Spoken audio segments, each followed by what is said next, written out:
All right, everybody, welcome into Team Trust Inclusion, where we're talking with people doing big things for and with the disability community. Today, we're joined by April Holmes. April is a four-time Paralympian, three-time Paralympic medalist. That includes one gold medal.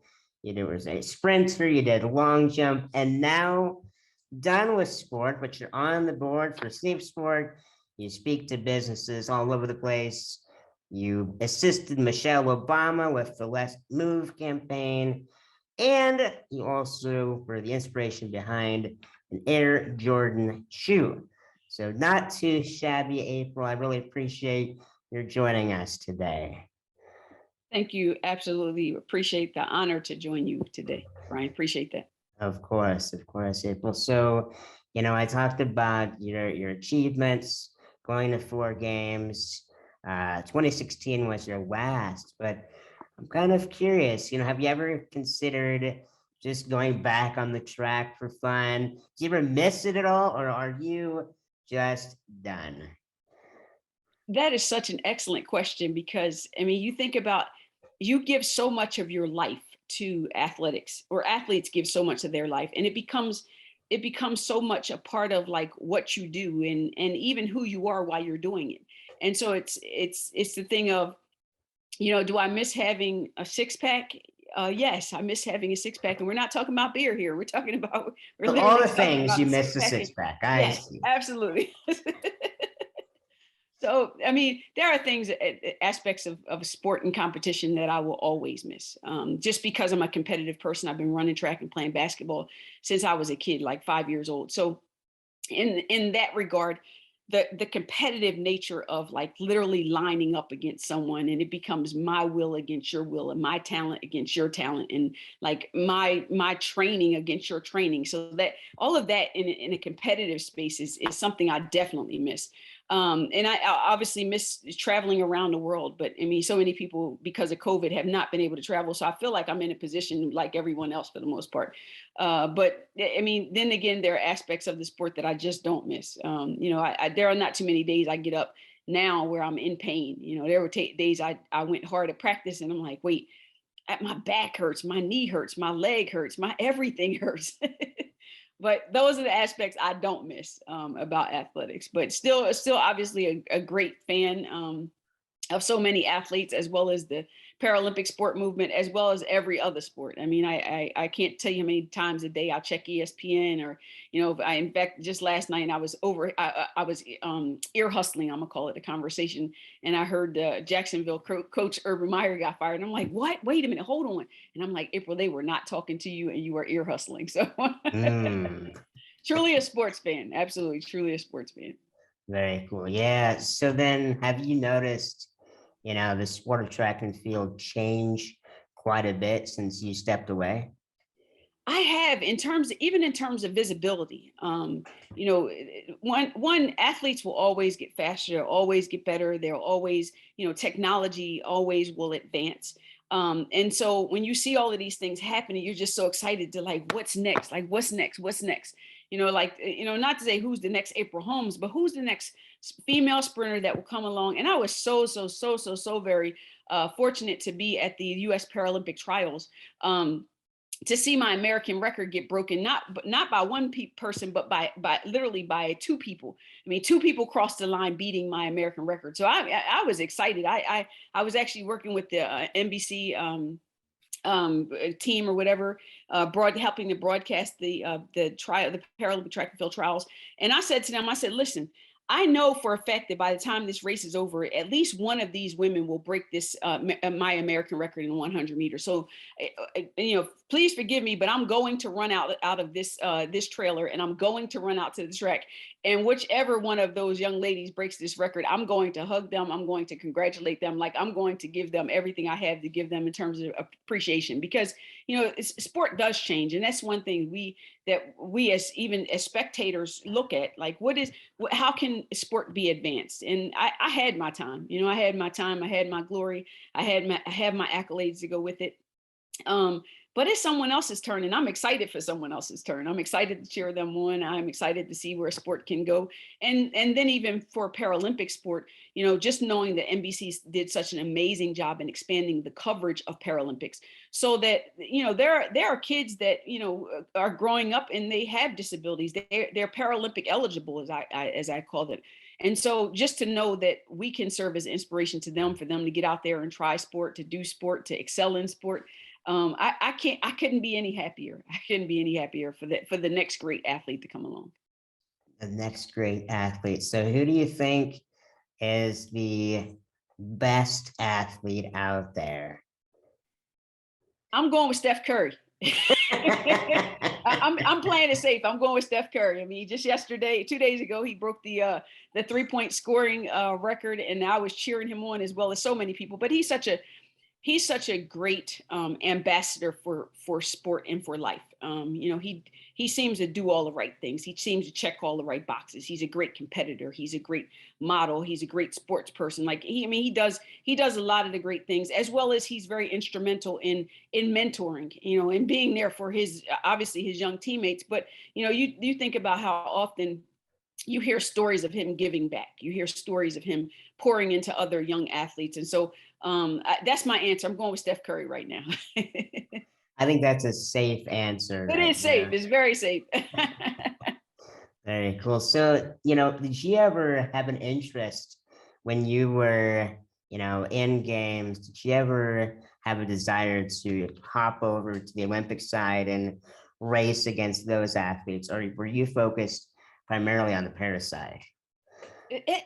That's a very interesting question that people ask me a lot. Like, can you actually beat an Olympic athlete? I'm like, okay, so I'm actually missing my leg. I'm depending upon every time my left leg hits the ground. I'm expecting that, whereby I was born with, I was involved in a train accident. I lost my leg as a result of a train accident. I was 20 some years old. And so most of I'll say most of my childhood life, whatever, 20 some and under, I had my leg. So I was accustomed to running, like an able-bodied person. And here it is, late 20s, I lose my leg. And now I'm trying to figure out how to run with the prosthetic leg. But the one thing that remained constant in my training, Ryan, is literally, I thought to myself every single day, I want to run as if I don't have that prosthetic leg on my left hand side. And I want to train with Olympians. So you asked me, was I racing Olympians? I was racing Olympians every single day. Like I was at practice with Olympians every single day. I did not train with Paralympic athletes. And you were coached by an Olympian, correct? And listen, and Al Joyner is an Olympic gold medalist in triple jump. He won that in 84 games in LA. And then after I left San Diego and training with Al, I came to Orlando to train with Brooks Johnson, who is an award-winning Olympic coach, and he has many athletes who have many medals under his belt and under his tutelage. So my training every single day was not about Paralympics. Listen, as far as I was concerned, I was going to beat them. I just needed to set my sights on someone that was faster. I needed to chase faster. I needed to see what greater competition looked like. And I literally went outside to practice every day and built up the endurance, built up I'll say the mental and the physical endurance to prepare myself to get on that starting line, put that USA uniform on and, go race the best in the world, because I train with the best in the world every single day. So you're saying you were looking at Usain Bolt then, correct? It's funny. I tell people a lot. I said, listen, if Usain Bolt was missing his leg or had the same disability as some of the Paralympic athletes, I believe they would beat him, or they would give him a run for his money. There's put him in a wheelchair, and I bet you any amount of money Tatiana McFadden would beat him racing the wheelchair. Put him out on the track, and I'll say put him out on the track and give him a prosthetic leg. There's no telling that some of these other athletes would not beat him, including myself. You asked me if I could beat Michael Jordan playing basketball. I'm gonna tell you yes all day long. That's the competitive nature of me, as well as that's the competitive nature of so many Paralympic athletes. I mean, it just so happened that they're a Paralympian, but that does not take away from their ability. That does not take away from their talent, their training. Like all of that adds up. And I think if you gave those same Olympic athletes the same disability and classification that Paralympic athletes have, you can't tell me that a Paralympic athlete would not come away as the gold medalist at the end of the day. I'm sticking to that. That's my story, and I'm sticking to it. I'll keep it in mind. Maybe I'll challenge you saying one day. Yes, listen, Um, let's go at it. Let's set up a race. yeah. Yeah, so you talked about the increased coverage of the Tokyo Games by NBC. It was very well broadcast, I think, across a lot of different platforms. And it was the first Paralympic Games that was general gender neutral. So I'm curious, from your perspective, what do we need to do to continue to get more women involved in adaptive sports?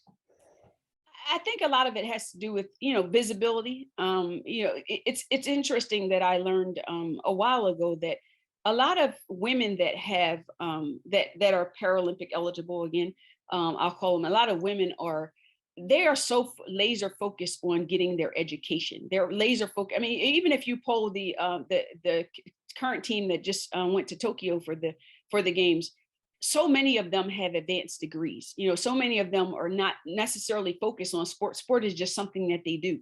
Instead, their greater focus is on their education. And so a lot of it is, how can we be advocates of people with disabilities? How can we show the world what people with disabilities look like? And so I think the more and more coverage comes, the more and more women will know. Because when I first lost my leg, I had no idea there was even I didn't know about the Paralympics. So NBC is doing their job, and so it's up to us, people like yourself, myself, to go out and really promote the world of people with disabilities, because we're capable of doing anything we set our mind to. And having a seat at the table and having those type of conversations that we're capable, showing people that we're capable and doing what we're capable of doing versus, oh, that kid, because they have, because they're confined to a wheelchair, they have to sit in the corner of the room and not be allowed to participate in sports with the rest of the kids. That's not fair. Like, that's not fair to kids. And so the more and more we get people involved, the more and more we get everyone involved, the greater the conversation becomes, the greater the movement becomes, and the greater Paralympic visibility gets. Oh my God.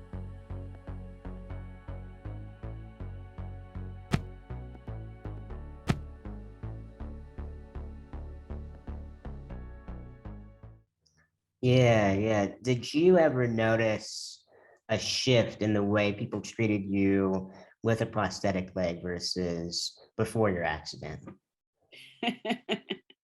I did, and I would notice how people, if I got out the car, if I had shorts on, I got out the car, I noticed people would literally run to the door to try and help me open a door, and I'm like, so I'm missing my leg, not my arm. I can open a door, but thanks, appreciate it. And so if you extend that kindness to everyone, imagine what the world would be like if we extend that same level of kindness to everyone else. At the same time, I remember doing a media interview one time, and a reporter asked me. He said, "Do Paralympic athletes have an advantage?" I said, "They absolutely do have an advantage over able-bodied athletes." And he's like, "Would you talk to me about the advantage?" I said, "Surely. When I'm at practice every single day, my coach says you have 2 minutes to rest in between intervals. Like you run 100 meters, you have 2 minutes before you have to do another 100 meters." I said, and during that 2 minutes rest, I'm sitting there like, how can I get some more rest? How in the world can I get some more rest? I said, and just as he's getting ready to say, my 2 minutes is up, I said, wait, coach, hold on. I gotta wipe off my legs. I gotta take off my leg. I gotta wipe it because it's sweating. And then I gotta put it on. Guess what? That gives me a whole nother 2 minute advantage. So therein lies the advantage that Paralympic athletes have. Interesting. Yes, therein lies the advantage. We get a few extra minutes in practice because we can blame it on our leg. I really like the way you think, April. I'm in a chair. I've had wheels pop off. I've lost my battery, so I suppose that is an advantage. Yes. Yeah, I know. Just in our conversations, a positive attitude is a big thing for you. What makes a positive attitude important? Like, why should I convert extra time on my leg or my chair that may be bad into something good? Why is that important? I often tell people that happiness is a choice. You could choose to be happy or you can choose to be sad. either way, the sun's going to come up, the sun's going to go down, the sun's going to come up, the sun's going to go down. So you have a choice of how you want to live your day, how you want to live your life, whether that's choosing to be happy, whether that's choosing to be sad. I personally believe that the happiness is the part that brings out the sunshine, that brings you greater advantage to makes the world a greater place to be. And so I just try to get up every morning with that mantra of, you know, today's a great day. Today's going to be a great day. And I also, one of the things that I also do that I've been doing for many, many years now, and this is as a result of doing this, I did a school event many years ago. And just prior to me speaking to the students, they were having a pep rally. And as they're having this pep rally, I'm looking around at all of these kids screaming and hollering their heads off for this football team that's about to go, you know, go into competition with another football team. And I began relating that to life. And I said, you know, why do we not start off our day, you know, having a pep rally for ourselves? And so every morning I get up, you know, when I'm looking my worst, and you look your worst in the morning, you know, you think about it, you know, if you slobber at night, you kind of got slobber down, you got crust in your eyes, your hair all over the place, like those. I wake up in a tuxedo, April. A tuxedo. Listen, when I grow up, I want to be just like you. But in the meantime, until I get there, until I grow up, I want to be the person that like literally am having a pep rally for myself. So as I'm brushing my teeth in the morning, I'm literally brushing my teeth, and I'm like, April, you're the greatest. April, you were meant to be the greatest. Today is an awesome day for you. You know, you're going to accomplish amazing things. So I'm literally having that pep rally with myself. When I'm externally, I look the worst, but what I'm trying to do is build up the internal. Because as I go about the course of the day, I also realize how often the world can take its toll on you. And so if you start by pumping yourself up, if you start on the top of the mountain, that, you know, as the world comes and gradually kind of knocks you down and, you know, takes this shot at you or whatever, you didn't start in the valley. Instead, you started at the top of the mountain. So it's going to take a whole lot for somebody to get you from the top of the mountain to the valley. And so literally having that pep rally every single morning with myself, it helps me like, all right, I'm getting in gear. Okay, I'm pumping myself. I'm ready to go to battle today. And now I can walk out and do whatever is on my to-do list for the course of the day and still go at it with that positive mentality, that positive attitude. And I am, you know, I am a champion as far as I'm concerned. And that's kind of how I approach that day. Yeah. So then with that championship mentality, what's the next big goal you have? Whew. Every day is something. I'll say that every day it is something. Like I literally think about, I have a mentor of mine, and he's like a father to me and he literally asks people all the time. He says, you know, how can we change the world? And I think about that question all the time. How can we change the world? So I get up in the morning and I think, how can I change the world today? And that is a lot of now what I'm doing. So I do a lot of executive coaching. I still do a bunch of motivational speaking. And then I'm also now a co-founder for a tech startup in which, you know, we really place an emphasis on what do kids need from a mentoring perspective. How can those people who have achieved great things in their life, you know, really be able to turn around and share those experiences, that journey, you know, those life lessons with the next generation of young people, so that they become equipped with everything they need in order to be successful in life. So my two co-founders and I are building Hero Hangout, which is literally a fan engagement knowledge sharing platform where we're sharing, we're sharing as well as other athletes, other celebrities are sharing their life experience with young kids and allowing them to ask those type of questions like, you know, what does training look like for you?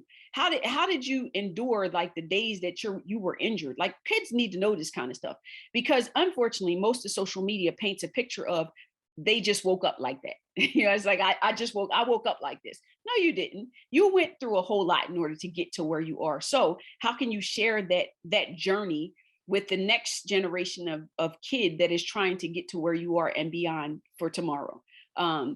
So having a ton of fun building Hero Hangout, and it's very, very motivational for me just to know that, you know, that a thought or idea or that I had, and that I can be able to share it with the world, my co-founders and can help change the world also.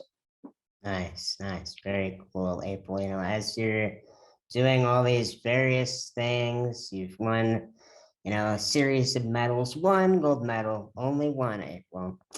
what happened to the rest? But Listen, I win a gold medal every single day. Every single okay, day. I win a gold okay, medal every day. So whether or not someone else put it around my neck or whether or not it's my responsibility to put it around my neck, that's just my mentality. okay, okay. So Yeah, you have a lot of gold medals, and every day. yeah. So you also sit on the board for Safe Sports. Mhm. Recently there have been some claims around Trooper Johnson. He was the head coach of the women's U.S. Wheelchair basketball team. He coached them to a medal in Tokyo. Recently it was renamed, but there were all sorts of athletes kind of coming forth, saying that he was kind of abusive as a coach, so on and so forth. And he eventually resigned, and they replaced him with a new coach, a women's coach. And I'm kind of curious, as you're sitting on the board for Safe Sport, watching all of this, seeing the NWBA kind of really come under fire from many different angles. And what should the adaptive sport community learn from this incident? And do you think this type of behavior is prevalent in parasports? So one of the things that I think of a lot is that um, a- abuse of any kind is not acceptable. Abuse of any kind, or even the allegation of abuse of any kind, is not acceptable. And so when you have athletes, when whether from the youth ranks all the way up to the professional ranks, when you have an athlete come and speak of or report of some sort of I'll say allegation of some sort of sexual misconduct, um, that's very, very serious. And one of the reasons why I really joined the board and am just elated of the idea of just being on the board at Safe Sport. And because for so long those reports went I'll say unpunished and unrecognized. And just being a woman myself, having come through athletics as from a childhood age, I put so much trust in my coaches. I put so much my parent my family put so much trust in coaches. I mean, there were times we had to go away and spend nights. There were times we went away to spend weeks. So to know as a parent that you put your trust in this said coach and sent your kid off with them, um, and and and you believe that you could trust them, but ultimately it come to find out you couldn't trust them because they were acting inappropriately. That has to be very, very hurtful from a parental standpoint. But even if we turn our attention to even perfect to the professional ranks and those type of situations that are reported and that are happening in the professional ranks, whether it's an athlete with a disability or not, they are very, very serious allegations and impactful of people's lives at the end of the day. And so I am just again just elated to be on that board at Safe Sport, to know that there is an organization now that is laser focused on receiving those reports as well as doing everything in terms of vetting those reports and making sure that justice is taken care of. I'll say fortunately or unfortunately, as part of the board, I have no knowledge of all of the allegations that come in, because there are thousands. From the board level, all we get is a report that there are thousands and thousands and thousands of reports that are happening every week, every month, every year, like those kind of things. And then how many cases are we solving at the end of the day? Like how many cases are, this is being solved.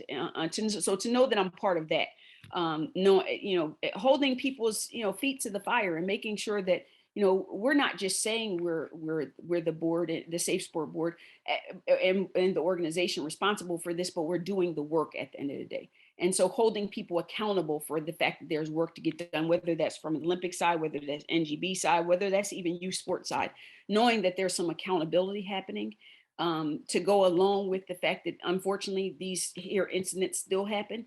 I'm proud of that. I am absolutely proud of that. So I don't know very specifically about that particular incident you're speaking with in terms of the women's basketball league. and their coach. I don't know specifically about that incident, but what I am proud of is that the fact that I know that it is being investigated. I think that is something that they continue to report, that it is being investigated. But also, I'm super proud that a woman has been elevated to the head coach of the national team. So I'm super happy for Christina, and I'm sure she'll do an amazing job. But yet again, I'm all part of girl power, women power. So I'm super excited that she has now taken over the reins, and I'm sure the team moving forward, representing the U.S. will do some amazing things. Yes, I 100% agree with you. Christina Schwab, the coach, is a good person from the University of Wisconsin-Whitewater. I've interviewed her a few times, and I believe she will do a fantastic job for the team going forward. But April, I really appreciate your time, and it's been fun talking with you about Usain Bolt and a positive mentality. Thank you so much, and thank you all for listening today. Stay tuned.